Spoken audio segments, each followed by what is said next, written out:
Pamirsa sabederes miwa angin barat dangan kepanggih, ringgalah pungkuran, sane ngawinang akeh taru runtuh, utamanya nih taru sane ageng. Di sejeroning nampenen baya inucap Dinas Lingkungan Hidup dan Kebersihan DLHK Denpasar, saya nincapang perompesan untuk mastikayang keselamatan krame. Kadis DLHK Kota Denpasar Rida Bagus Putra Wirabawa mausang, perompesan puniki kemargiang nenten wantah ring sasi sabah kemanten, nanging sampun rajak laksanayang ring sejeroning nyokong penataan kota. Sane ngawinang, taruh perindang sane wenten ring sawetara wawidangan sawawengkon Kota Denpasar kepanggih rapi tur luweh.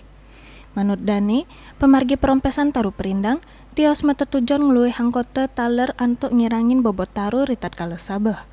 Ideng tiang, krama Mang Dani ngicenin informasi Pet Prade manggih ring wawidanganipun wenten taruh perindang, mangda digelis kemargiang perompesan.